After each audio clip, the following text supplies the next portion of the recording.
ಬಹುತೇಕ ರಾಜ್ಯಗಳಲ್ಲಿ ಮಳೆರಾಯನ ಆರ್ಭಟ ಮುಂದುವರೆದಿದೆ. ಹಾಗೆಯೇ ಭಾರತೀಯ ಹವಾಮಾನ ಇಲಾಖೆ ಜುಲೈ 28ರವರೆಗೆ ಗುಜರಾತ್ ಮತ್ತು ಮಹಾರಾಷ್ಟ್ರಕ್ಕೆ ರೆಡ್ ಅಲರ್ಟ್ ಘೋಷಿಸಿದ್ದು, ಮಧ್ಯಪ್ರದೇಶ, ಕರ್ನಾಟಕ, ಒಡಿಶಾ ಮತ್ತು ಗೋವಾ ರಾಜ್ಯಗಳಿಗೆ ಆರೆಂಜ್ ಅಲರ್ಟ್ ನೀಡಿದೆ.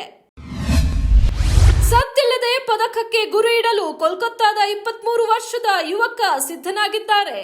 ಕುದುರೆ ಸವಾರಿಯಲ್ಲಿ ಇವರು ಭಾರತವನ್ನು ಪ್ರತಿನಿಧಿಸಲಿದ್ದು, ಅನುಷ್ ಅಗರ್ವಾಲ್ ಡ್ರೆಸ್ಸೇಜ್ ಈವೆಂಟ್ನಲ್ಲಿ ಭಾಗವಹಿಸಲಿದ್ದಾರೆ.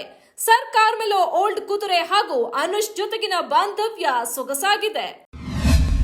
ಕರ್ತವ್ಯಕ್ಕೆ ಗೈರು ಹಾಜರಾಗುವ ಮೂಲಕ ಜುಲೈ 29ರಿಂದ ಅನಿರ್ದಿಷ್ಟಾವಧಿ ಮುಷ್ಕರ ನಡೆಸುವುದಾಗಿ ಹೇಳಿದ್ದ ಸರ್ಕಾರಿ ನೌಕರರು ತಮ್ಮ ಮುಷ್ಕರದ ಕರೆಯನ್ನು ವಾಪಸ್ ಪಡೆದಿದ್ದಾರೆ.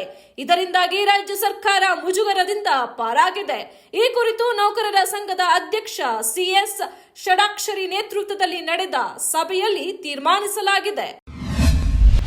ಹಾಲು ಮತ್ತು ಹಾಲಿನ ಉತ್ಪನ್ನಗಳ ದರ ಏರಿಕೆ ಪ್ರಶ್ನಿಸಿದ್ದ ಸಾರ್ವಜನಿಕ ಹಿತಾಸಕ್ತಿ ಅರ್ಜಿಯನ್ನು ಕರ್ನಾಟಕ ಹೈಕೋರ್ಟ್ ವಜಾಗೊಳಿಸಿದೆ. ಅಲ್ಲದೆ ಈ ವಿಚಾರವು ಸರ್ಕಾರದ ನೀತಿ ನಿರ್ಧಾರಕ್ಕೆ ಒಳಪಟ್ಟಿರುತ್ತದೆ, ಅದರಲ್ಲಿ ಹಸ್ತಕ್ಷೇಪ ಮಾಡುವುದಿಲ್ಲ ಎಂದು ನ್ಯಾಯಾಲಯ ಹೇಳಿದೆ.